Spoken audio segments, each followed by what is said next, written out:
بسم الله والصلاة والسلام على رسول الله صلى الله عليه وسلم. ازيكم يا شباب؟ إيه الأخبار؟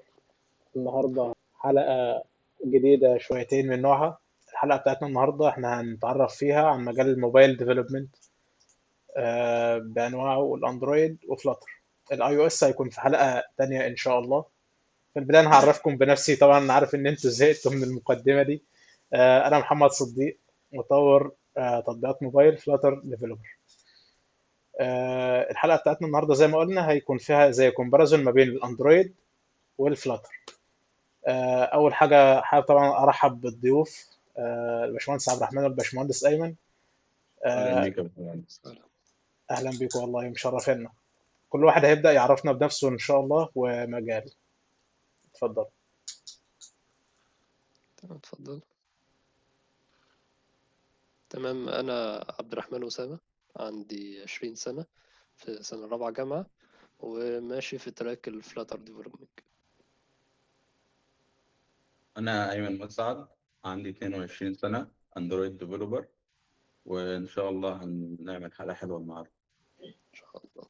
إن شاء الله هتكون حلقة لذيذة بيكم. في البداية طبعا في بعض الأسئلة حابين نسألها لكم أنتوا الاتنين، وبعد كده هيكون في حلقة، هيكون في أسئلة خاصة بكل مجال على حدة، يعني الأندرويد لوحده وفلاتر لوحده. ماشي. ماشي، أول سؤال معانا: إيه اللي خلاك تختار المجال بتاعك أو التراك بتاعك ده، سواء أندرويد أو فلاتر؟ إيه اللي خلاك تختار التراك ذات نفسه؟ وهل كنت محتار ما بينه وما بين تراك تاني في البداية ولا لأ؟ أنا اللي خلاني أختار فلاتر إنها زي ما إن هي يعتبر كروس بلاتفورم. فإيه هو كروس بلاتفورم؟ إن هو بيدمج ما بين إن أنا أعمل موبايل أبليكيشن أو كود واحد أعمل بيه موبايل أبليكيشن للأندرويد، وأبليكيشن كمان للآي أو إس، وكمان في إمكانية إن أنا أعمل حاجة للويب سايتس وكمان للديسكتوب أبس. فدي ميزة قوية أوي أوي يعني في الفلاتر. فدي كانت يعني سبب قوي اختياري ليها. حاجة تاني؟ ماشي، اتفضل يا مظبوط. باشمهندس. انا لما جيت اختار التراك بتاعي، سواء كان اندرويد او فلاتر، انا طبعا كنت مقرر ان انا هبقى موبايل، تمام. بس طبعا لما جيت سالت ناس اكبر مني، كناس سينيور او ميد ليفل، سالت طب انا ابدا نيتيف ولا ابدا فلاتر، يعني كروس بلاتفورم عموما يعني. فمن بعد ما استنتجت الاجابات بتاعتهم كلهم، عرفت ان مثلا لما تبقى نيتيف انت بتتعامل باسلوب اصعب شويه عن فلاتر، ومستقبلا انت كده كده بتحتاج انك تبقى عندك خبره في الكروس بلاتفورم عموما يعني. فعشان كده قلت ابدا نيتيف، وان شاء الله لما نبقى سينيور وكده فعندنا خطه مستقبليه نتعلم كروس بلاتفورم عموما، زي فلاتر او كي ام بي عموما. طيب ماشي، عظيم جدا. مبدئيا بس هو أنا الأسئلة المشتركة ساعتها هسألها، عايزين نحددها مع بعض. فلاتر ممكن يجاوب الأول وبعد كده الأندرويد يجاوب بعدين مباشرة، بحيث إن إحنا نبقى محددينها يعني إن شاء الله. ماشي. مفيش مشكله. زي الفل. ماشي طيب، السؤال الثاني: هي ايه اكتر حاجه انت حبيتها في التراك بتاعك او في الفريم ورك بتاعك، وايه اكتر حاجه انت كرهتها فيه، او ايه اكتر حاجه آه، تعبتك في التراك عموما؟ هو أكتر حاجة عجبتني ك كمجال يعني كموبايل إن أنا بقدر أفيجواليز حاجة قصادي. يعني انا لما اكتب كود او اشتغل في حاجه معينه، فانا في حاجه بتظهر قصادي كسكرين في الموبايل، كواجهه، كلوجيك شغال معين، فانا في حاجه بقدر اشوفها. فدي كميزه مثلا في اختيار حد كموبايل. طب اختيار طبعا الكروس بلاتفورم، فدي برضو كميزه اقوى ان انا اقدر اعمل حاجه واحده لكذا بلاتفورم. مشاكل واجهتني فيها كان اكتر حاجه مشهوره لو دخلنا سبيسيفيك جوه، فهي مشاكل جرادل، فيرجنز بتاعت الجرادل وبتاعت جافا وفلاتر ودارت. يعني دي مشاكل كبيرة يعني، أو ممكن تكون حاجة بسيطة بس بتاخد وقت كبير أوي. حاليا في اوفر رايد ومش عارف حاجات كتيرة كده. بس لو بصينا المجال من فوق ففلاتر سهل تعلمها، فلاتر سهل تبدأ فيها. بس مش أي حد يكمل، مش أي حد يقدر يستمر لحد آخر مجال أو يوصل فيها لمستوى قوي. ممكن محدش هيخلص المجال طبعا، او مفيش حاجة بتخلص، كل يوم فيه تطور، بس ممكن نقول الاستمرارية هي الصعبة. دي حقيقة. طبعا انا اكتر حاجه حبيتها، اكتر حاجه كرهتها، يعتبر حاجه واحده، يعني هي سلاح ذو حدين، اللي هي الحاجات ان مجالنا عموما كموبايل بيتطور بشكل كبير. فانا بحب يعني بحب كل حاجه تبقى ابديتد شويه، وبقى كل حاجه بتنزل جديده اعرفها وكده. في نفس الوقت دي بالنسبه لي مشكله، انك بتضطر يعني كل حاجه بتبدا تذاكرها وبتعرف تضمنك وقت ومجهود. مم. فهي دي يعني دي حاجه واحده، بس هي بتنفع في الاثنين بصراحه بالنسبه لي. طيب عظيم جدا. السؤال اللي جاي ده بقى ممكن يكون اللي هو السؤال الخناقة بتاعتنا النهاردة ما بين اندرويد وفلاتر. هل فعلا هيكون في فجوة او في فجوة حاليا ما بين فلاتر والاندرويد، ولا الاثنين فلاتر بدأت تتقرب من اندرويد بشكل سريع؟ فعلا فعلا اخر جمله قلتها، فلاتر بدات تقرب من اندرويد. ممكن ما توصلش لنفس المستوى الكفاءه في الاداء، بس هي قريبه جدا من اندرويد. ممكن اقول لك الفرق الوحيد هو بس تواصل الهاردوير، مثلا قطع الهاردوير في الموبايل. يعني أنا عشان اشغل اي قطع هاردوير فمحتاج اكتب كود نيتف، فده ممكن يكون العقبه الوحيده. انما الاداء ممكن ما اقدرش اقول انه عقبه. انا ممكن اكتب كود عن طريق يعني الشخص اللي بيكتب كود. ممكن اكتب كود بالاندرويد نيتف، ممكن يكون كفاءته قليلة، وممكن اكتب كود بفلاتر دارت ويكون كفاءته عالية. كله على حسب طريقة تفكيري في الكود او في هندلة اللوجيك يعني. بس كمجال نفسه او كفلاتر نفسها ودارت، فهي قوية وما زالت بتتطور وهتتطور ان شاء الله، وبتقرب من الاندرويد كل مرة، او النيتف بقى يعني. والله انا لحد دلوقتي متفق مع كل كلام الباشمهندس عبد الرحمن، هو فعلا اجابته وفقت وكافت على قد السؤال. هو بالفعل فلاتر فيها ابديتد بسرعه جدا. من سنه او سنتين كنت اقول لك لا ده في فجوه كبيره صح. وما ينفعش نقارن فلاتر بنيتف، لا لكن حاليا مع اخر تحديث يعني لا هي فلاتر فعلا جايه، والاثنين اصلا ميزتهم بيتسبورت من جوجل، سواء مثلا كوتلين كده كده بتسبورت من جوجل، وفلاتر سبورت من جوجل، فهي شركه واحده اللي ماسكه الاتجاهين دول. ف يعني مستقبلا هتلاقي فلاتر، يعني انا شايف يبقاش فيه فرق، وكمان الموضوع ده سهل يتهندل قدام ان شاء الله يعني. بالظبط. يعني دلوقتي احنا بنتكلم في حتة البرفورمانس، ما فيش فرق كبير ما بين التطبيقات اللي بتتعمل بفلاتر والتطبيقات اللي بتتعمل باندرويد نيتف، صح؟ هو اكيد في فرق، بس في نسبه صغيره، يعني مثلا نسبه 90% فلاتر مقارب للنيتف عموما، نسبة بس مش كبيرة اقل عن من كده ومش اكتر من كده يعني. يعني لو في تطبيق دلوقتي انا مثلا جبته لحضراتكم وقلت لكم التطبيق ده انت تعرف لي هل هو معمول بفلاتر ولا معمول باندرويد؟ تعرف حاجة زي كده من خلال البرفورمانس والاداء بتاعه وتشغيله، ولا لا؟ لا. لو صعبة شوية، بس كبرفورمانس لا. الناس الخبرة أوي هي اللي تقدر تحدد النقطة دي. بس كتعامل، لو الاتنين، لو في تو كيوزر ابس عادي ما موجودين يقدرش ما يفرق، كيوزر نقدرش. عادي ما يقدرش يفرق. محدش مش هتعرف تفرق فيها، بس مش هتعرف تفرق في performance. بس احنا يعني بنقول فلاتر قريبة من اندرويد او قريبة من نيتف يعني. طيب كويس جدا. طيب السؤال الجاي، بما انكم اشتغلتوا على تطبيقات، انتوا شايفين ان سوق العمل في مصر محتاج ايه اكتر؟ سينيورز ولا جونيورز، ولا مالهاش علاقة؟ هو هو محتاج مرتب جونيور معاه AI. طب حاليا حاليا يعني السوق الله اعلم. احنا حاليا يعني يعتبر كلنا طلبة، بس بنواجه مثلا قصادنا جوب اوفرز او بوست، يعني ناس طالبة وظائف. بس انا يعني تقريبا يعني، او من اللي سمعته وشفته اكتر، ان الناس محتاجة سينيورز اكتر. ليه؟ محتاجين عشان سينيور بمرتب 3000 وجبة كومبو، صح؟ يعني مش للدرجة يعني، بس حاليا مفيش ناس كتير قوي متعلمة كويس. الناس ممكن يكون كاتب نفسه تايتل سينيور بس هو جونيور. فأعتقد حقيقة. يعني الناس محتاجة سينيورز أكتر لقلة عددهم، دي حقيقة. الجونيورز كتار. هو برضه بالفعل السوق محتاج السينيورز والميد ليفل، لان عندنا الجونيور في مصر بقوا عددهم كبير جدا، بسبب انه كل واحد شايف نفسه انه خلاص كورس في مكان معين 3 شهور او 4 شهور، فانا خلاص انا جونيور واقعد اقدم. طب لما اجي انا اقدم بيبقى في مثلا في الابلكيشن تلاقي 400 او 500 بس، في الفعليا هتلاقي مثلا اللي يستحق التايتل ده اصلا 50 واحد. فالموضوع ده هو ده اللي عمل الفجوه او عمل ضغط رهيب في موضوع انك ازاي تطلع جونيور من وسط الاشخاص دي كلها.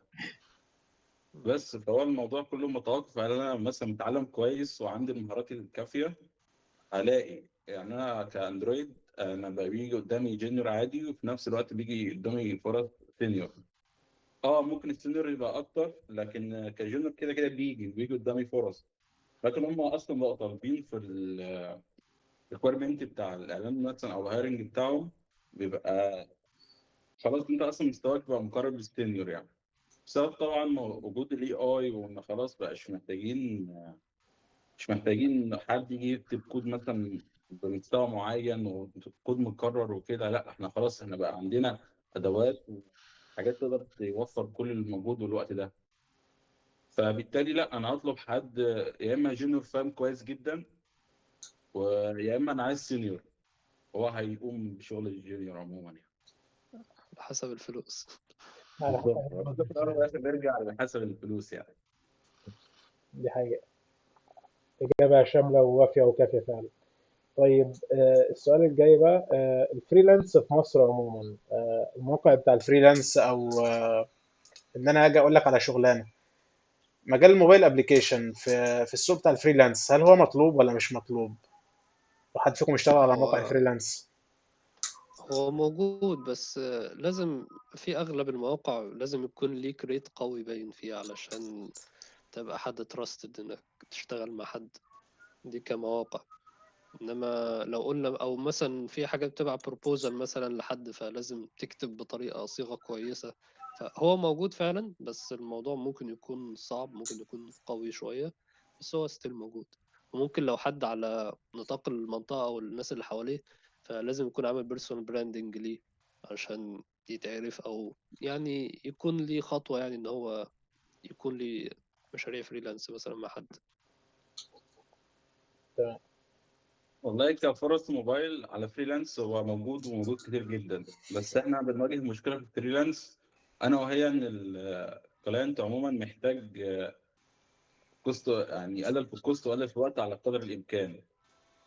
اه. فبالتالي انت كحد فاهم وواعي ما بتبقاش عايز الفرصه دي، انك هتحس انك كروت الدنيا او بوظت حاجات كتير انت مش عايز او خدت خطوه مش عايز تعملها.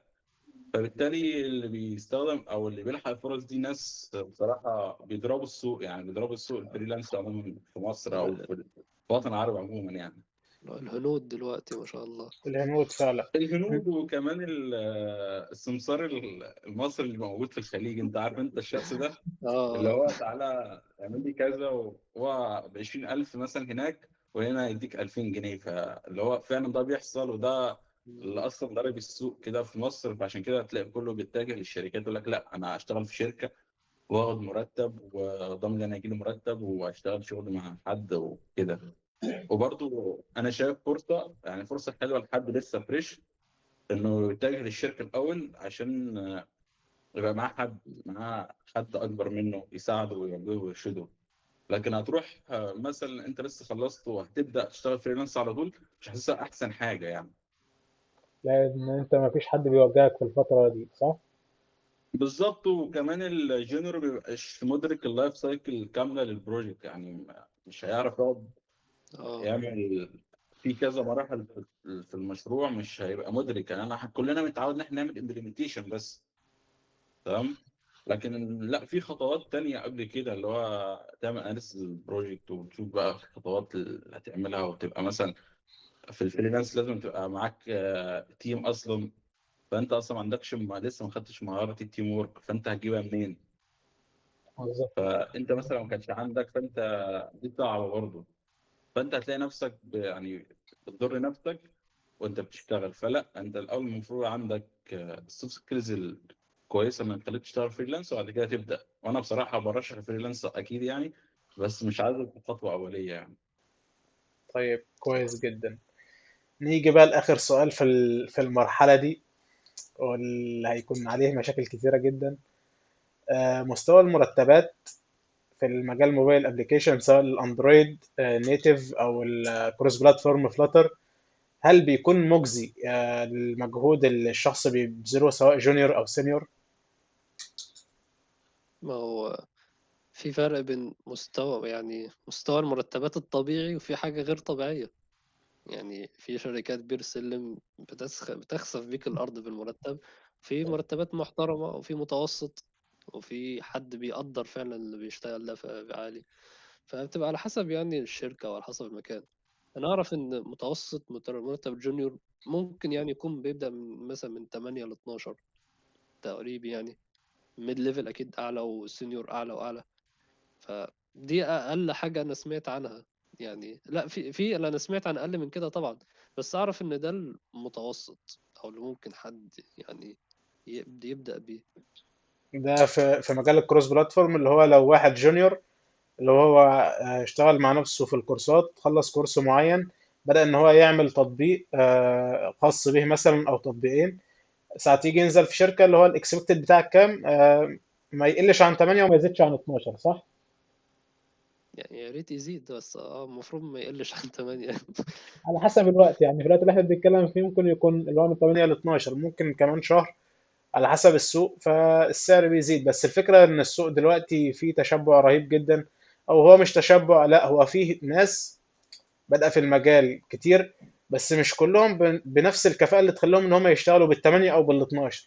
لان في واحد بيروح يعمل تطبيق بيعمله ب 1000 جنيه او ب 2000 جنيه، في حين ان هو ممكن التطبيق ده يتعمل ب 5 10000 جنيه. طب انت كده ضربت السوق حرفيا. ليه؟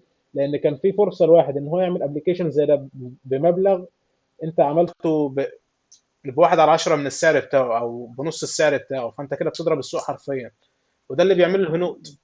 هو مش قوي. هو كان ايمن بيتكلم في حته انت ممكن يكون في 400 واحد مقدم، ويكون المناسب بس 50 واحد. وعلى فكره 50 واحد دي كتيره قوي. كتيرة 50 واحد برضه. كتيره يعني بالنسبة لكذا. فأنت لو متعلم كويس صح، ومتعلم يعني على أساس كويس، أنت أعتقد يعني أكيد طبعا في صعوبة في إيجاد وظيفة، بس يعني كلنا لازم ناخد بالأسباب. فلو في 400 واحد مقدم، فما خدش خالص قوي قوي من الرقم. علشان في ناس بتقدم بتبعت سي في غلط، ما بتبعتش مثلا زي بريف، او بتعرفش حاجه في الميل. يعني في مشاكل كتير بتحصل، مثلا في ممكن يطير نص كلهم الرقم ده بس بيتفلتروا في الاي تي بسبب اس. اخطاء. اه، بسبب اخطاء بس بسيطه جدا. تمام جدا. والله انا بالنسبه لي عاوز اقول حاجه في الجزء ده، من اول شركه عموما هتدخلها في حياتك هتعلمك الادب. يعني هتعلمك اصلا ازاي تتعامل مع الناس اللي حواليك، وفي نفس الوقت تتعلمك ازاي اصلا تطلب حقك، انك لسه اصلا بادئ. فانت بتروح لشركه، انت عايز، لو شركه هتقول لك يا عم تعالى عندنا ببلاش، انت هتقول انا موافق، لانك اصلا عايز ايه؟ انا عايز خلاص بقى انا اشتغل سوفت وير انجينير في شركه كذا، انت ده كل اللي انت عايزه. ايوه، فده ايوه. اصلا بيعمل خلل في حوار الراتب، فبيخلي فبيخلي مثلا مستوى الرواتب اصلا يقل. فانا بصراحه شايف هنا عندنا في مصر لا، هي الرواتب مش مرضيه خالص يعني. بس هي يعني مقابله للمجهود اللي انت بتبذله فهو تمام يعني تقدر تعيش. بس لا، انا حاسه بصراحه حاجه مش مرضيه مقارنه بالمجهود والتعب والضغط اللي انت اتحطيت فيه فتره، ومش فتره صغيره كمان، لا انت قعدت فتره كبيره. فلا يعني انا شايف الافضل، يعني انت شايف الافضل لو انت عرفت تجيب عقد ريموتلي مع شركه بره، ده احسن بكتير يعني. لو انت بتتكلم في موضوع الراتب بالظبط، ده انت لو بقت ريموتلي فانت موضوع المواعيد هتبقى مرنه معاك، الراتب هيبقى مجزي، مالكش تامين، بس الراتب عشان هو اعلى ما بيخلكش تبص لنقطه زي دي. بس فبصراحه لا، انا شايف ان احنا نشوف فرص اكتر، او مثلا ايه، في شركات بصراحه محترمه. يعني انا اعرف كذا شركه كده محترمه، بتقدر الشخص وبتدي له الراتب اللي هو محتاجه. لكن لا، بتضغطه برضه يعني بتدي راتب محترم، بس بصراحه بتضغطك يعني. بس لحد ما يعني ايه زي ما قلت في مصر كاوفرول لا، ما رواتب مش مرضيه بالنسبه لي خالص يعني، بالذات في الجونيور. لكن في السينيور بتبدا تظبط، انك خلاص بقى انت بقى خدت اللي هو اول قلم من اول شركه، فانت خلاص بقى بتعرف تتفاوض مع الراتب. يعني دي مهارات لازم مش هتتعرض لها قبل كده طول ما انت ما اشتغلتش. بالظبط. انا فانت مؤمن لما ان بتتعرض لكل المواقف دي انت بعد كده بتقدر تطلب حقك كويس يعني. يعني نقدر نقول ان مش كل الناس بتتناسب مع جميع الشغلانات اللي هم بيقدموا عليها سواء كجونيورز او سينيورز، لان السوق فيه عدد كبير. لان في ناس بتاخد كورس شهرين ثلاثه وبتروح تقدم على شغلانات هي مش بتناسب مستواها، فبالتالي بيتفلتروا عن طريق الاي تي اس. او ممكن يكون هما بيقدموا على شغلانات المسمى الوظيفي بتاعها اعلى من مهاراتهم بمراحل، وساعات بيكون بسبب الاكسبكتد سالري اللي هما بيكونوا حاطينه هو مش مناسب للشغلانه بتاعتهم. ممكن يكون حاطط اكسبكتد سالري اعلى من المرتب بتاعه برقم كبير. ده برضه من ضمن الحاجات اللي ممكن تفلتره. ان مهاراتهم ما بتكونش ملائمه للوظيفه اللي هم بيقدموا عليها، فبالتالي المرتبات بيحصل فيها فجوه او بيحصل فجوه بسبب الاعداد الكبيره. نقدر نقول حاجه تانية في البوينت دي لو حد فيكم عايز يضيف فيها حاجه. لا، هو ممكن لو حد شغال في شركة يعني ممكن يحاول يضيف جنبيها لو في سايد بروجيكتس. يعني هي السايد بروجيكتس او يعني مشاريع جانبية هي اللي ممكن تعلم من الواحد يعني او تفرقه عن ناس تانية كمساعدة بس يعني. الفكره في الستارت بروجكت نفسها يعني بتبقاش سعرها كبير، يعني هي بتحطك في لود عليك اكتر، بس بتبقى سعرها فعلا بيبقى ضغط مش كبير. ان كبير هو أوي. اصلا هو لجأ ليك، ما لجأش الشركه عشان هو يوفر في الكوست بالنسبه له. كانك اشتغل فريلانس بس في حدود معارفك او في الناس اللي انت عارفها كده. مم. تمام جدا. كده دي يعتبر كانت الاسئله المشتركه اللي احنا كنا هنتكلم فيها النهارده.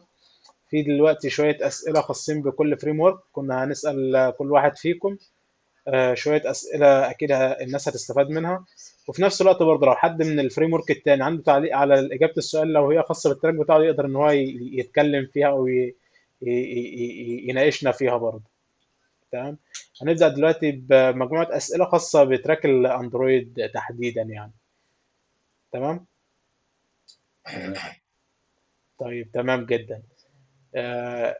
انت يا باشمهندس ايمن، ايه اللي شدك في تراك الاندرويد تحديدا؟ علشان ليه اندرويد؟ ليه مثلا مش اي او اس او فلاتر كروس بلاتفورم في البدايه ساعه جيت تبدا؟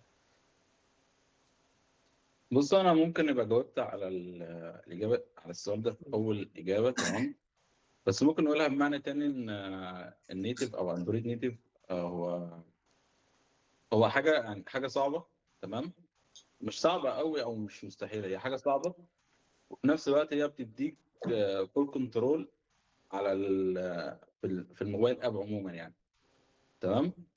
فانت من خلال انت اصلا ما بتحتاجش، يعني انا ايه خليني اروح اتعلم ده سالنا بصراحه مع احترامنا عبد الرحمن، ايه اللي خليني مثلا اروح اتعلم فلاتر واجي بعد كده احتاج اكتب نيتف؟ انت فاهم؟ فانا قلت لا، انا اتعلم نيتف الاول، تمام. ونيتف بقى يعني كده كده اصلا من خلالها انت يعني انا مستقبلا يعني ان افترض انك بقت تيم ليد او حاجه، فانت ممكن يجي معاك حد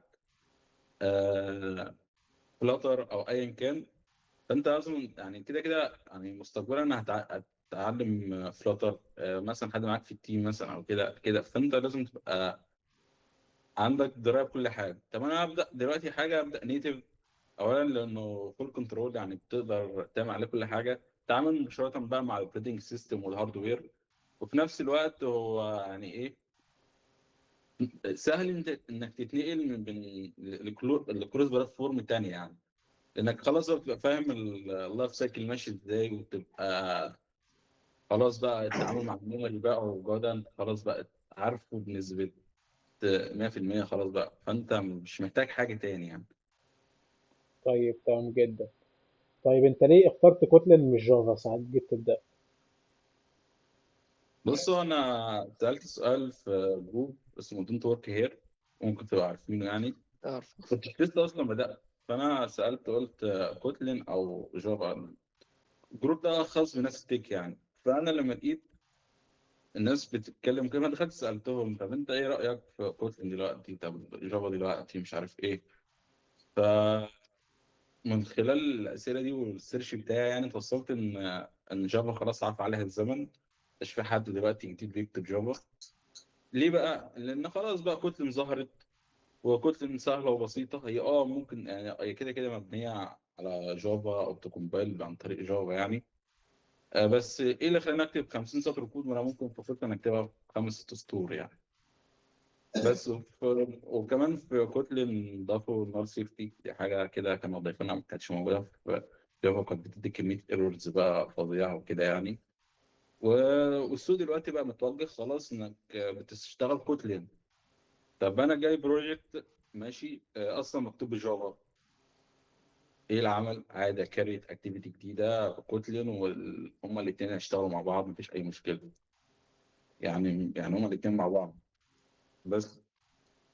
حتى البرفورمانس دلوقتي زي بعض، كوتلين اه وجافا. ما فيش فرق هي كده اصل كوتلين مم.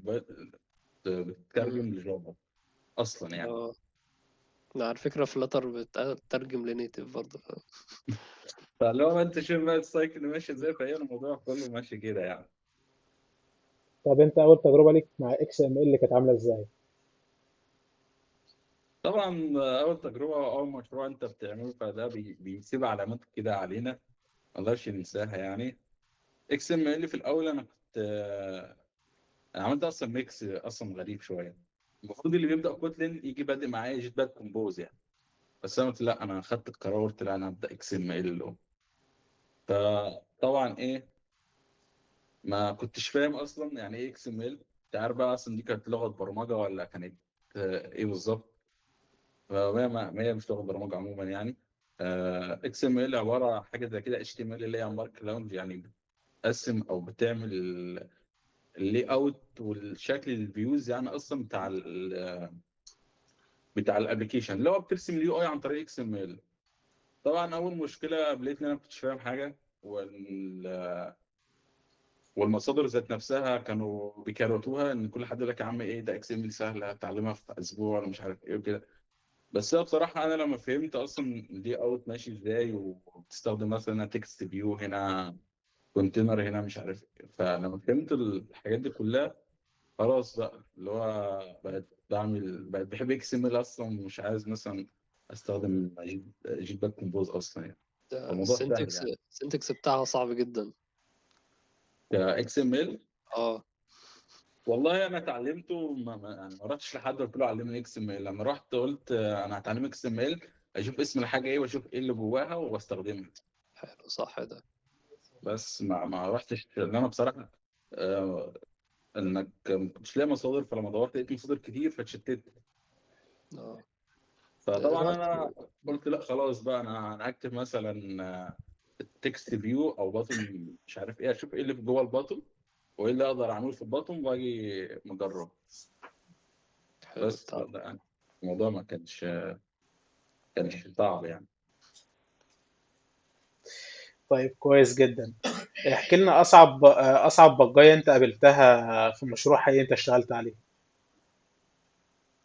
والله هي اصعب باجز عموما هي المشاكل بتاعت الجرادل والاصدارات الحاجات اللي انت بتستخدمها.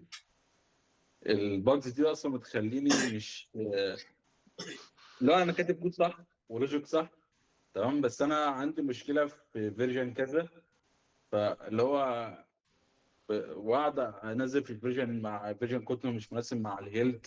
طب اجي رافع ده، طب ده برضه ما يوافقش. فبصراحه المشاكل في الجرادل والاصدارات عموما دي اللي كانت رخمه معايا يعني.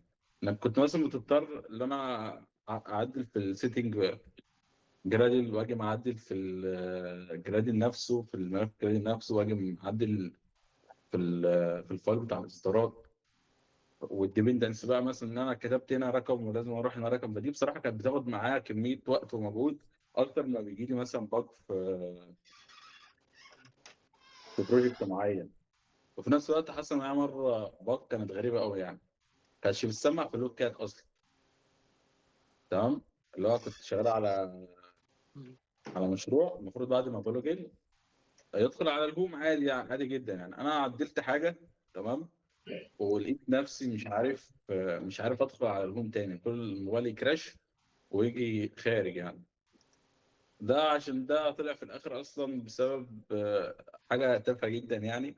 لان انا كنت عامل حاجه في اكس ام ال، واصلا مش مستدعيها في الاكتيفيتي بتاعتي، في الموديل فيو بتاع الاكتيفيتي عموما يعني. الامبورت فكان نفسه. التطبيق اصلا ما بيشوفهاش، انت عامل حاجه في اكس ام ال وانت اصلا مش مناديها، فكان بيكراش يعني عموما.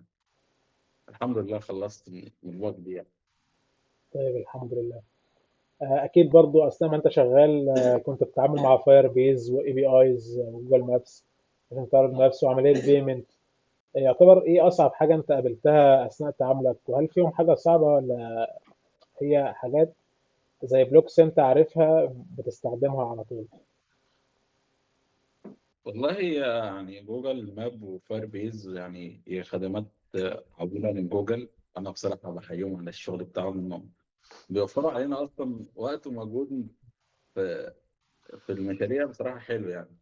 كنا طبعا احنا اشتغلنا طلبه او كده، فاضطريت مثلا ممكن تكتب باك اند لوحدك بايثون او ايا كان.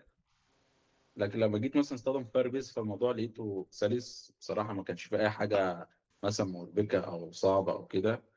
وجوجل ماب نفس الفكره يعني، هو بتبقى الموضوع كله بيبقى اول مره انك بتجيب مثلا الاي بي اي كي تمام من كونسيبت بتاع جوجل وخلاص بقى، اللي هو في الجوجل ماب ما بقتش خلاص بقى الموضوع بقاش ياخد وقت. هو الموضوع كله روتين مش اكتر يعني، زي ما حضرتك قلت يعني.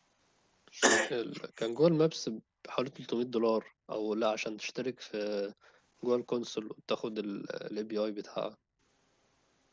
لازم في خدمات في فاير بيز لازم تبقى مفعل البيلنج بتاعتها اه. تمام. فانت عشان تفعل البيلنج لازم تحط كريدت كارد عموما عشان تاخد $300 فري وبس، عشان لازم يخصم لك $50 يعني. فدي ممكن بتواجه الطلبه وليها زي نظام تريك كده بتحصل، وبنعرف نفعلها عادي، نفعل جوجل باب من غير ما تسجل الكريدت عموما يعني. طب دي حلوة دي بقى طبعاً نعرف. اللي عايز الحوار ده يسالني وانا هقول خلاص، لك، دي حاجه الليجل كلام المفروض بعدين. يعني. لا تمام. كله بس عشان الطلبه تتعلم. يا عم تسلم. ما جربناش دي قبل كده. كان والله بسبب يقول لك مبلغ يعني كان كبير، فما حدش كان بيقدر يتعلمها في الأول. لا كل الفكره انها مش هم عايزين هم عايزين ان احنا نعمل خدمات وهديك $300 على حسب المشروع وكده. لكن هو في الاول انت عشان تحط كريدت وكونك لسه مواطن طالب مصري بتتعلم او بتجرب، فانت مش هتروح تحط $50 في الاكونت. مم. فده كان بيخلي ناس كتير ترجع لورا او كده يعني، تاخد خطوه لورا. لكن لا انا شايفه عادي يعني، في حاجه كده بتحصل بيفعل لك ويديك اللي بيقولك عادي يعني، من غير اي دفع او اي غير اي فيزا عموما.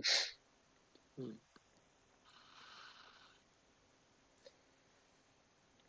طيب عظيم جدا. دلوقتي يعتبر هو آخر سؤال معانا: امتى احس او امتى اقول انا استخدم هنا اندرويد نيتيف وما استخدمش فلاتر؟ بما انك انت اندرويد ديفلوبر، يعني امتى اقول انا ابني الابلكيشن ده باندرويد، ما اروحش مثلا ابنيه بحاجه زي فلاتر او كروس بلاتفورم؟ اول حاجه لما يكون الكلاينت مش عايز غير حاجه واحده بس تمام، يعني مش عايز يا اما اندرويد يا اما اي او اس، مش عايز الكومبو بتاع اللي بيقدمه فلاتر. دي اول حاجه تمام. تاني حاجه لما يكون الكلاينت محتاج برفورمانس عالي وانه هيشتغل على مثلا نظام اي او تي مثلا، هيشتغل لو انت بتنفذ مثلا ابلكيشنز او كده بتتعامل مع هاردوير. فبالتالي هنا انا افضل انك تشتغل يعني، لازما تشتغل اصلا اندرويد. عادي تشتغل فلاتر، بس لا لازم تشتغل اندرويد عشان ما تواجهش اي مشكله وما تواجهش اي حاجه يعني. وفي نفس الوقت لما تكون عايز مثلا انت عايز تلتزم بالاب سايز مثلا، مش عايز الموضوع يكبر منك، ان فلاتر بحسها مش بتهندل الموضوع ده قوي يعني. أيوة. وبس يعني هو وفي نفس الوقت لما يكون الكلاينت عايز قسط قليله يعني، روح لفلاتر بس. هو حتة السايز اللي انت قلت عليها دي برضو احنا يعتبر بتتهندل عندنا. اه. بتتهندل عندنا دلوقتي بالاي بي بي. لا بصراحة ما عنديش ممكن معلومة أوي، بس أنا على آخر حاجة كنت عارفها إن الأب سايز عندكم بيبقى حاجة مبالغ فيه شوية. الاب سايز كان بيعلى عن 80 وساعات بيعدي ال 100 ميجا كمان. بس الفكرة في ايه، ان الابلكيشن كان بيبقى فيه الباكجز او الحاجات كلها هو ممكن ما يكونش محتاجها، او التليفون اللي انت هتنزل عليه الفيرجن دي هو ممكن ما يكونش محتاج الحاجات دي كلها. بالظبط، أنا شخصيا مرة عملت هالو وورلد كده بفلاتر، اللي هو السكرين الديمو اللي بتظهر أول مرة دي، لقيت أصلا حجمها كان مش عارف 60 ميجا أو حاجة كده في الموبايل، فاستغربت. دي حقيقة. في لو حين ما أنا ممكن أعمل بروجكت كامل يطلع 30 و40 ميجا في نيتف عادي يعني. وفي ساين اب ولوجن وحاجات كتير. هنا عندنا دي بقى بتتهندل عن طريق حاجه اسمها الاي بي بي. هو بيعمل لك فيرجن او بيديك ملف، والملف ده لو نزل على تطبيق مثلا اوبو، الابلكيشن مثلا هيبقى 30 ميجا. او ساعات هو ده دلوقتي اصلا اللي بيترفع على جوجل بلاي او الابل ستور. مش الابل ستور بقى، الابل ستور لها حاجه تانية. دلوقتي احنا بنتكلم على جوجل بلاي. جوجل بلاي انت بيترفع لها الاي بي بي، ما بيترفع لهاش الاي بي كي. لو تليفون اوبو، هو مثلا الابلكيشن ده بينزل على تليفون الاوبو 20 ميجا. لو جيت تنزله على تليفون شاومي او تليفون هواوي، ممكن الابلكيشن ده تلاقيه 30 ميجا او 50 ميجا، على حسب التليفون هو يعتبر محتاج كل ايه. ملفات موجودة في مم. الأوبريتنج سيستم مثلا. بالظبط. بالظبط كده. كل اوبريتنج سيستم وكل موبايل بيبقى ليه النسخة بتاعته بس، فدي ممكن بتقلل يعني المساحة شوية. فده كان تعقيبنا على حته المساحه، وكده يعتبر بس احنا الحته دي بيفوز فيها طبعا اندرويد او النيتف عموما، يعني بيفوز فيها في حته المساحه دي اصلا يعني. يا عم ماشي، بس استنى والله علينا كام سنة. ايه. استنى كام سنة برضه وهتلاقي أكيد في تطور أكتر، بس في والله هو الأول وفي كام سنه الآخر بصراحه يعني. هتلاقي حاجه ظهرت اه. جديد وهيفضل هتلاقي حاجه ظهرت جديد عادي. وفلاتر هتتركن على على الرف كده والنيتف هيفضل موجود برضه. فما يعني تفرحوش أنا بالتكنولوجيا اللي بتظهر كل شويه وكده يعني. يعني كده كده في كذا كروس بلاتفورم موجوده في السوق كده، لكن كيوزر لا فلاتر لها يوزرز كتير يعني. والله في ناس كتير. يعني فلاتر، في شائعات بتطلع تقول فلاتر هتخلص كمان كام سنة، بس دي في الأول وفي الآخر شائعات. ولو قلنا فعلا يا عم، موجود. ولو قلت فعلا فرضا، يعني فرضا فعلا فلاتر هتنتهي يا عم السنة الجاية، هل أنا أوقف حياتي مثلا؟ فلا. أنا مش لا فلاتر اكيد. ديفلوبر، أنا موبايل أب ديفلوبر. فأنا يعني تاني بالظبط. يوم إن شاء الله أكون مثلا متعلم كوتلين، فخلاص هبدأ أكون أندرويد ديفلوبر مثلا أو أي أو إس، شفت بقى لو انت فأكون كنت هتبدا في الاول نيتيف، كان الموضوع ده بقى ماشي معاك ازاي؟ مش هتحط نفسك في الريسك بتاع تعالى دي خلصت النهارده فنبدا حاجه جديده بكره. وما فيش حاجه بالظبط. بتخلص. فأنا أكون مفيش متعلم حاجه بس دي بتخلص، بس في حاجه آه. السوق خلاص بقى بدا يرفضها يعني. مم. خلاص بقى في ناس بتستخدم بي اتش بي اصلا دلوقتي، بس ليها ناس. بس خلاص السوق يقول لك لا مش عايز حد بي اتش بي اصلا. نفس لكن الكلام برضو، فلاتر ليها ناسها وناس بتحتاجها، علشان كده هي لسه ما زالت موجودة، وجوجل هي اللي كل بتدعمها. الستارت اب هم اللي بيجروا عليها عشان يعني بتتعمل بسرعه سريعه وفي نفس الوقت تكلفه قليله يعني. اي صح. ستارت اب، واحنا عندنا في مصر انا لسه عارف المعلومه دي من قريب. عمرو خير قال لي كل يوم على موقع الشركات، اللي هو انك تضيف شركه كده او لا تعمل سجل تجاري او كده، كل يوم بيتكرر 10,000 شركه في مصر. ما شاء الله. مين اللي فطبعا ال هيشتغل؟ 10,000، طبعا 10,000 شركه دول يعني مش كلهم بينجحوا ومش كلهم بيمشوا، فاكيد فيهم شركات تبع التك كتير، فبالتالي هي بتحتاج خدمات للموبايل. فهم اكيد كلهم يعني مش عايز اقول لك 95% اكيد بيلجأوا لفلاتر. انه في الاول صح. بيبدا فلاتر وبعد كده خلاص الدنيا ستيبل معايا وخلاص بقى الشركه بقت كويسه، تعالى بقى هات تيم نيتف، وتعالى يا جماعه انتوا اعملوا اندرويد وانت اعمل اي او اس وكده، هي بتمشي كده. دي حقيقة. بس يعتبر كده احنا خلصنا الأسئلة بتاع الأندرويد، هنبدأ نتجه للأسئلة بتاع الفلاتر. طبعا لو في أي حاجة يا باشمهندس أيمن تقدر أنت تناقشنا فيها إن شاء الله، لو ان في شاء الله. تعليق يعني. طيب يا عبد الرحمن، يا باشمهندس عبد الرحمن، انت ليه اخترت في البدايه، بما انك انت عايز تشتغل كروس بلاتفورم، انت ليه ايه اللي خلاك تختار فلاتر وما تختارش حاجه مثلا زي رياكت نيتف، في حين ان هي برضو كروس بلاتفورم؟ انا اختياري اولا شخصيا يعني لفلتر كان لقيت زميلي في الجامعه اسمه باشمهندس علي، كان شغال فلاتر ديفلوبر، فعجبني الموضوع وشدني وبحثت فيه فبدأت فيه. دي كانت بداية أنا. بس بعدين بقى لما بحثت لقيت إن أداء فلاتر دلوقتي أحسن من أداء رياكت نيتف، مع إن رياكت نيتف موجودة قبلها من فترة، يعني تقريبا بداية من 2015 باين أو قبل كده، مش فاكر. بس ما هو فلاتر جاي بعديها باين حوالي 2018. ف بس وعلى كده يعني ففلاتر متقدمة فيها في الأداء. وتاني حاجة برضو اليو اي متشبع وقوي جدا في فلاتر كويدجتس احسن من رياكت نيتف. فدي يعني كانت ده الابديت اللي بيحصل كتير قوي في فلاتر. كمان رياكت نيتف معتمد على الباكجات بتاعت جافا سكريبت، فباكجات طبعا كتيرة وموجودة كتير، بس فلاتر كل يوم او كل شهر تقريبا بيكون في تحديث فيها وتحديث في طالما حاجة ده جديدة. ابديت جديد تعالى نزل. مم. بس ده بصراحه حتى حاجه حلوه يعني من مم. جوجل يعني انك بتعمل كده. في نفس التحديثات الوقت اللي بسببها بحس انها سهلت الموضوع قوي يعني. لازم الموضوع انك تتعلم وتطلع برودكت في اقل وقت ممكن. ده بعيدا بالظبط. عن استخدام الاي اي. احنا في عصر السرعة دلوقتي، يعني كل حاجة بتخلص بسرعة، تعمل بسرعة. طيب دلوقتي انا مثلا واحد ساعة هاجي ابدا فلاتر، اول حاجه انا هبدا بيها هي دارت. طب هل دارت سهل تعلمها ولا صعب ولا بتبقى ماشيه ازاي؟ انا عايز اقول لك ان اول لغه تتعلمها هي اصعب لغه. يعني اول حاجه تتعلمها، اول لغه تتعلم بعيدا عن بايثون. ماشي، بايثون برضو ممكن تكون صعبه للناس في اول مره، بس اول لغه انت تتعلمها هتكون بالنسبه لك صعبه. بعد كده ايا كانت اللغه فباختلاف السنتكس بس انت هتتعامل. بالنسبه لنا انا كنت بدات اول حاجه اتعلمت جافا عندي في الجامعه، وبعد كده ايه لما دخلنا مثلا في فلتر فتعلمت دارت قريبة جدا ان كانتش شبه بالظبط جافا في جزء السنتكس، فتعلمها سهل وبتدعم الاو بي، فدي برضو كميزة زيادة أنا. وطبعا يعني متعلمين كذا لغة كسي بلس بلس، وكان في سي شارب وبايثون وفي كذا لغات يعني وبرضه دخلنا شوية في جزء الويب ك HTML و CSS وجافا سكريبت. فأصعب لغة هي أول لغة تتعلمها، مش مهم بقى إن كانت دارت أو كوتلين أو جافا حتى.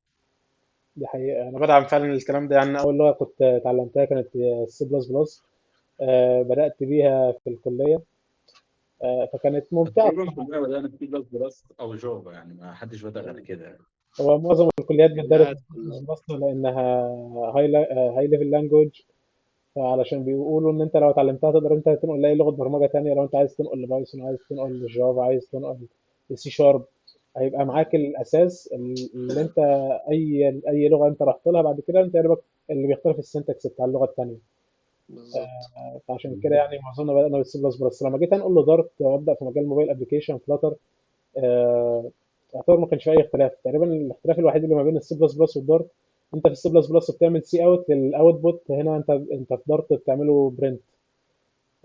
ده اي ثينك يعني الاختلاف اللي هو الوحيد اللي كان موجود، مع عدم وجود هنا الهاش هاشنج كود اي او ستريم يوزنج نيم سبيس، ده مش موجود عندنا برضه في الدارت. طيب ماشي. في فيتشر، الفيتشر اللي موجوده في الفلاتر اللي هي بتاع الهوت ريلود، هل هي فعلا مهمه ولا اوفر ريتد ان انا استخدمها ولا؟ لا، مهمة طبعا يعني. انت بدل ما تعمل ريبيلد للاب كله، فانت لو احنا عندنا حاجتين في فلاتر، في هوت ريستارت وهوت ريلود. ايه الفرق بينهم؟ الهوت ريستارت انت بتعيد بناء التطبيق كله من الاول، بس الهوت ريلود انت بس اي التغيير اللي انت عملته فهو ده اللي بيسمى عندك، هو ده اللي بيظهر معاك. ف هوت ريستارت تاخد معاك حوالي كام يعني مثلا ثانية ثانيتين عشان تشوف التغيير. انما لا، الهوت ريستارت انت بتعيد بناء البرنامج كله، ده ممكن ياخد منك مش اقل من 5 دقايق، طبعا على حاجة على حسب حجم البرنامج. بس الهوت ريلود انت مجرد ثانية ثانيتين بس بتشوف التغيير في الشاشة عندك. ما فمش بيعملش بيلد للشاشة كلها من أول وجديد، هو بيعمل التغيير ويوريه لك بس. الشاشة كلها، ده جزء التغيير اللي انت غيرته بس. طيب فتفرق فعلا يعني، مهمة. عظيم جدا. لسه اوفر ريتد يا شباب بصراحه يعني. ازاي بقى؟ انت عايز اعرف. تعالى كده. انت هي بصراحه هي بدايه الكلام هي ميزه حلوه كويسه يعني. تمام. لكن هي كتر الكلام عنها فحسيتها اوفر ريتد يعني. انا جيت استخدمتها، انا كتبت كود فلاتر، جيت استخدمتها ما حسيتش الوضع يعني عادي يعني، ما حسيتهاش ليها حاجه واو اللي تخليه دي اللي فلاتر مميزه بيه. احنا كفلاتر احنا عندنا هوت ريلود وبس. ما ينفعش تبقى هي الميزه اللي كله بيتكلم عنها. تعالى ابحث مع اي حد بتاع لك لا احنا عندنا هوت ريلود وانتم مش عندكم. احنا بعمل ريبيلد الابلكيشن من الاول وعادي. طب انا اصلا لو هريبيلد كاندرويد نيتف، لو انا اصلا عامل الاكونت لو عامل البروجكت سوري ريبيلد من شويه ورحت غيرت جزء بسيط ده، والريبيلد ده هياخد برضه جزء من الثانيه، مش هياخد وقت كتير يعني. فهو الموضوع مش حاسه اللي هو ليه الضجه او الموضوع اللي حصل ان اول ما فلاتر نزلت وكله اتكلم عن فلاتر فبقول لك لا ده هوت ريلود وبتشوف الحاجه وقتي وكده. ماشي كلام جميل وعظيم بس عادي يعني، مش الميزه الجباره اللي في فلاتر. فلاتر في حاجات كتير بتميزها بامانه، بس مش حاسس ان دي الحاجه اللي بتميزها. هي مش لا بتميزها خالص. قوي بس بتساعدك. يعني انت في الاندرويد لما بتيجي تعمل ريبيلد بياخد معاك وقت قد ايه؟ لو ابلكيشن كبير واول مره، غير مثلا عدلت جزء بسيط يعني كأول مرة أكيد زي ما حضرتك قلت ممكن صح. ياخد 5 دقايق عندي مفيش مشكلة، ما هو يجمع بقى كل الملفات اه ويطلع بالظبط. لي الابلكيشن. لكن كمثلا أنا جيت عدلت جزء بسيط قوي جدا، أو عدلت جزء في الإكس إم إل، نفترض إكس إم إل عدلنا جزء بسيط، هنلاقي لا مش هياخد جزء من الثانية. أنا عندي كده بيظهر كده فاضي وقت قد إيه، ممكن يقول لك 300 مش عارف إيه كده بير ملي سكند سكند. الواحد. ملي ثانية فاهم، 300 ملي ثانية أو حاجة زي كده. أنا فاكر حاجة زي كده جت قدامي. مش بتاخد الوقت اللي هو أو من الاول او ال5 دقايق وال3 دقايق، ما تاخدش الوقت ده كله لا بس. خالص.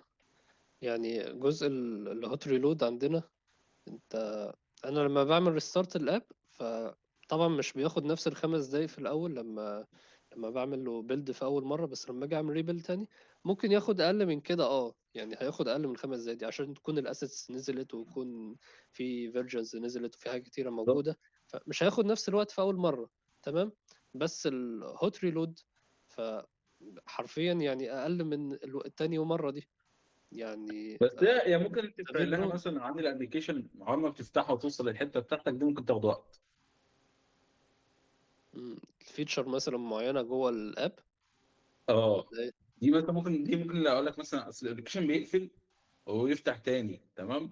فانت اه مثلا لو هتلوجن او هتعمل او توصل مثلا للاكتيفيتي دي عموما، فانت ممكن بتاخد وقت. لكن الهوت ريلود لا، انت يعني انت احنا لسه واقف في نفس السكرين بتروح على سكرين، انت لسه بالظبط. واقف في نفس السكرين انت شفتها تعدلت. هي ممكن تبقى دي الميزه فعلا، بس مش الميزه، مش حاسسها ميزه قويه يعني. هي تفرق على المدى البعيد كمان، يعني لو بتشتغل على بروجكت كبير او بتشتغل على حاجه ضخمه فعلا، فانت تشوف تغيير صغير في الشاشه، تغيير لون او اضافه تغيير كلمه في سكرين في ثانيه، بدل ما اعمل بيلد كامل للاب عندي على الجهاز او ايميوليتور او على الموبايل او اوصل للسكرين. ممكن فعلا. ما اعرفش ازاي الموضوع في الاندرويد، بس صدقني هي عندنا الميزه يعني، من غيرها حرفيا تعتبر فلاتر تنزل درجه لتحت. لا انا حاسس، لا انا الفتره كده كده في اللي مميزه وفي اللي عندها يعني، عندها الحاجات الكامله يعني مش حاسسها ان انا اصلا كجاي من نيتف، فانا ما شفتش الموضوع ده، فبالتالي مش حاسه حاجه يعني. طيب. هي حاجه بس ماشي. ماشي. طيب عندك اللي هو كمل بس. لا يا عم مش للدرجة دي، بس هي فعلا يعني بوينت لفلاتر. انا قلت لك بوينت بس مش البوينت الاساسيه يعني، مش عايز اقول نفس الكلام بس هي ماشي يعني مش مش بوينت أساسية بس. يعني بس تبقى اوفر لذ. ريتد في الاخر. لا خالص، لا أبدا. أنت أنت واخدها أندر ريتد أوي مش عارف ليه. لا والله بجد انا عامه انا مش بكره مثلا فلاتر لا. انا عادي، انا بالنسبه لي كل ده عادي وكل ده أنت ما شاء الله بتتكلم عليها عندي ناجح كفيتشر يعني. كفيتشر مش حاسسها يعني فاهم. ما أنا محتاج فعلا أشوف إزاي بتمشي عندك في الأندرويد. يعني أنت لما بتعمل بيلد كامل للآب فبتاخد معاك وقت قد إيه؟ انا حرفيا مجرد ما بضغط يعني على علامه الفلاش بتاعت جربت الهوت ريلود. كنترول اس، انا عارفك بتدوس على اه كنترول اس اه بتظهر يعني. خلاص انا كتبت فلاتر وبقول لك انا عارف الموضوع ماشي ازاي برضه. بالظبط. عندي ممكن تاخد وقت بس عادي، اللي هو مش وقت كبير يعني، مش السنتين دول اللي هيوقفوا حياتك يعني. هو فاهم؟ ممكن سنتين ولا تكون على سنتين المدى بقى. البعيد بقى، ممكن تكون الحتة دي على المدى البعيد والتطبيقات الكبيرة ممكن ما تكونش بتظهر دلوقتي عشان بس هو فعلا في تطبيقات كبيره بفلاتر. انا كسؤال خارجي عن الموضوع يعني، اتفضل. هو فعلا في تطبيقات كبيره بتعمل فلاتر. يعني ايه مشهور مثلا كفلاتر؟ ايه موجود في السوق احنا كلنا عارفينه كيوزر عادي اصلا مش كمبرمج؟ دلوقتي في مثلا علي بابا، المنصه بتاعت علي بابا معموله او اضافه فيها جزء فلاتر. ابلكيشن بتاع طلبات داخل فيه فلاتر. عارف إيه؟ لعبه ببجي. عارف لعبه ببجي نفسها دلوقتي فيها داخل فيها جزء فلاتر. بيبقى فيها جزء بس مش كلها، صح؟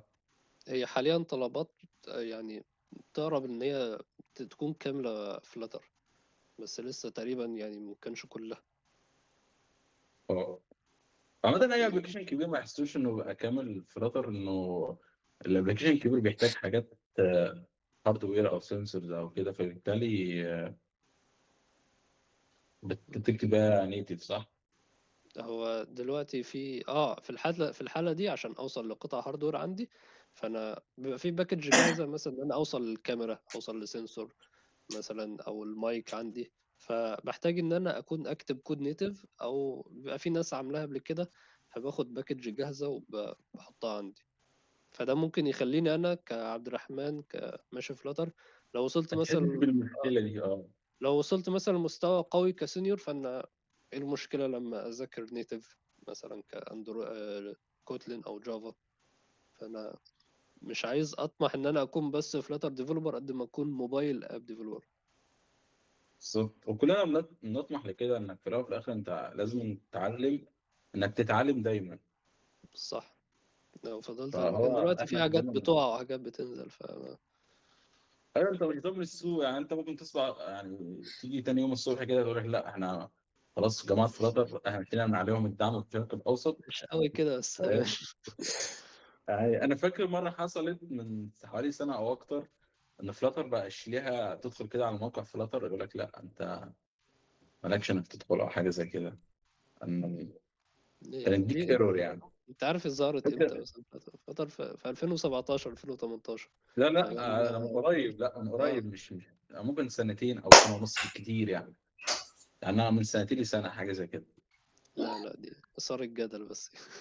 لا لا دي حصلت، لا بجد دي فعلا. حصلت. انا حتى لما دخلت اتاكدت وبتاع لقيت الموقع فعلا ما بيفتحش، لازم كنت تعمل في بي ان عشان تدخل على فلاتر مثلا، عمل فلاتر اس دي كي وكده يعني. انا اول مرة اسمع الكلام ده. على لا العموم هي هي عايشة، حصلت. هي عايشة الحمد هي لله. هي عايشه، احنا موجودين آه. فما تقولش. احنا موجودين دلوقتي. يلا يا عم. لا ان شاء الله خير يعني. بس نرجع لموضوعنا، هو فعلا انت يعني الواحد محتاج انه يتعلم دايما يعني. صح. فتحط ان هي عندك. انا والله يعني انا قلت لازم اتعلم فيدباك كومبوز، تمام. وبعد كده خلاص بقى اطلع برودكت واحد واثنين وثلاثة الحاجة دي عشان ابقى خلاص بقى اتأكد انها عندي يعني. ومستقبلا يعني جبت اجهزة مثلا ابل او كده عادي، ما عنديش مشكلة اتعلم اي او اس بالمناسبة. فهو انا بصراحة ما عنديش مشكلة ان اتعلم حاجة جديدة طول ما هي هتساعدني. وانا مؤمن ان مفيش حاجة تتعلمها هتبقى خسارة عليك اصلا. بالظبط. طيب اتفضل. المناقشة دي عظيمة جدا، هندخل للسؤال اللي بعدها. آه، هل انت في ليميتيشنز قابلتك اثناء ما انت بتكتب كود فلاتر وخلتك ان انت تضطر تكتب كود اندرويد ولا لا اثناء ما انت شغال لا، على تطبيقات؟ زي ما قلت انا، لو محتاج اوصل لحاجة في الموبايل فانا بستعمل باكج جاهزة. بس حاليا لا، ما اضطريتش ان انا ادور ازاي اكتب كود نيتف. انا ما وصلتش المرحلة دي، او ما جربتش يعني بصراحة ان انا اكتب كود نيتف في حاجة زي دي. فده يخليني مستقبلا ان انا اذاكر نيتف عادي، عشان لو واجهتني موقف زي ده. بس حاليا في ناس كونتريبيوتس في اللغة بيقدموا باكجز ان انا ممكن استعملها. طيب عظيم جدا. طيب التطبيقات الكبيرة البرفورمانس بيكون عامل فيها ازاي، وخصوصا لو بتستخدم فيها انيميشن، تعمل حاجات بتتحرك، دواير، حاجات يعني انت مثلا لما تضغط على بوتون معين بيبدأ حاجة تانية تتحرك في الشاشة، حاجة تالتة تتعمل في الشاشة. الحاجات اللي هي بتاع الانيميشنز اللي احنا عارفينها كلنا، والاشكال اللي هي الحاجات اللي زي كده، بتأثر على البرفورمانس بتاع الابليكيشن ولا لا؟ هي بتأثر ومش بتأثر. يعني ايه؟ يعني ده كله على حسب انا كتبت اللوجيك بتاعي ازاي، او هندلت اليو اي بتاعي ازاي. انا ممكن اكتب او انفذ الحاجة دي، يعني ممكن تاخد مني وقت طويل، وممكن في نفس الوقت تاخد مني وقت كتير، ممكن تاخد كومبلكستي عالية، ممكن تاخد كومبلكستي قليلة، على حسب انا كتبتها ازاي. فدي بترجع للمهندس اللي كتبها او الشخص اللي كتب الحاجة دي. يعني طريقة كتابتك للكود وهندلتك لللوجيك وربطك اللوجيك مع اليو اي، فده اللي بيفرق. مفيش مشكلة خالص من الانيميشنز في فلاتر، وأداها كويس يعني. طيب فأنا ممكن كويس جدا. ممكن ايه كنت هتقول حاجة؟ لا لا، تمام، كمل. طيب ماشي. حاليا الشركات بتطلب فلاتر فعلا ولا مفيش طلب عليها كبير؟ اه فعلا في الشركات الستارت اب بتطلب كتير جدا يعني فلاتر كتسهيلا ليهم في المبلغ، يعني السعر، وكبداية يعني. حتى يعني ممكن في كمان بعد استمرار في ناس كتير، شركات كتير جدا بتطلب فلاتر. يعني في شركات في الوقت الحالي بتطلب فلاتر ديفلوبرز وزي موجودة فعلا. الزمن ما جريش عليها زي ما ناس كتيرة بتقول، لسه في شغلانات كتيرة لا لا مطلوبة. خالص، في ما زال يعني. طيب كويس جدا. آه، من شغلك في من شغلك على تطبيقات وان انت بتطور فلاتر، شايف فلاتر رايحة فين كمان 3 4 سنين الفترة الجاية؟ هي ما زالت مستمرة في التطوير زي ما قلت. جوجل كل سنة أو كل شهر تقريبا بيكون في فيرجن جديد من فلاتر، وفي فيرجن جديد من دارت. وكل يوم بيبقى فيه تحسين أكتر أوي في البرفورمانس. فيعني ممكن أقول إن البرفورمانس هيزيد أكتر، هيقرب من الأندرويد. يعني ممكن يكون زيه، بس البرفورمانس هيزيد يعني إن شاء الله. ان شاء الله. يعتبر كده احنا وصلنا لاخر الاسئله بتاعتنا في الجزء برضه بتاع فلاتر. كان باقي سؤال وحيد بقى ليكم انتوا الاثنين. لو رجع بيكم الزمن هتتعلموا نفس الحاجات دي تاني، سواء انت يا باشمهندس ايمن هترجع تتعلم اندرويد، ولا تحاول تشفت لحاجه تانية، وانت برضه كذلك الامر يا باشمهندس عبد الرحمن؟ بالنسبة لي أنا، آه، أنا حاليا يعني أنا لو مسكت تراك كموبايل أب، فأنا بدأ دلوقتي بفلاتر، فحاليا مستقبلا هتعلم نيتف. لو رجع بيا الزمن زمان قوي مثلا في البداية، كان ممكن عادي جدا أتعلم أندرويد. يعني بص، هو أنا ما أعرفش أنا لو رجعت بيا الزمن هعمل إيه، بس أنا بفكر مستقبلا إن أنا أتعلم نيتف. لو رجع بيا الزمن كان ممكن عادي أتعلم نيتف وبعدين أشفت لفلاتر. يا باشمهندس ايمن. والله هي هتبقى يعتبر نفس الإجابة. إن أنا مش هقول لك لو رجع بيا الزمن أتعلم فلاتر، لكن لا، أنا حاسس لو عشان مثلا ممكن لو أنا سألت كتير بصراحة إن أنا عشان أبدأ تراك، أنا من الناس اللي ما بتعرفش تستقر على حاجة من أول مرة، لا. يعني مثلا باشمهندس عبد الرحمن اتكلم قال لك انا لقيت حد زميل ليا في فلاتر فانا عجبني الموضوع فخلاص بقى في فلاتر، لا. انا مثلا مسكت محمد، انا عارف محمد ده راجل سينيور في فلاتر، تعالى يا محمد ايه اللي عندك واحكي لي وايه، احكي لي. هشوف مثلا عبد الرحمن انت راجل نيتف مثلا، فاتكلم طب ايه رايك، طب تنصحني بايه كده، فاهم؟ لو أنا بحاول اخد الخبره من الناس اللي قبلي عشان ما ابداش بدايه ماشي ممكن تبقاش موفقه يعني. بس والله احنا لو جينا في الاخر وكده، لا انا مش شايفها حاجه لازم قوي يعني. السؤال بصراحه ان كده كده طالما خدت تراك او خدت طريق معين كمان لاخره، وتوصل فيه تديله فيه وقتك ومجهودك وتوصل فيه لاخر حاجه، وان شاء الله ربنا يوفقك وهتشتغل. والموضوع مش صعب زي ما احنا فاكرين يعني. بس اهم حاجه احنا نشتغل وندوس للاخر يعني. طالما ندوس للاخر فالموضوع هتلاقي هتجيب منه نتيجه، فبالتالي انت مش هتحس انك خدت قرار غلط او كده. كل المجالات حلوة وكل الحاجات كويسة، مفيش حاجة وحشة، عشان اخواتنا بتاع فلاتر بيزعلوا. وصراحة يعني لا، مش شايف مفيش أي مشكلة يعني. بس كده يعتبر احنا وصلنا لاخر الحلقه بتاعتنا النهارده، وحابب اشكركم جدا جدا على اجاباتكم على كل الاسئله اللي احنا سالناها دي، واتمنى ان الشباب تستفاد معنا ان شاء الله، وشكرا جدا ليكم. شكرا شكرا يا شكرا يا باشمهندس. باشمهندس. برعاية شكرا. الله. مع السلامه. وعليكم السلام.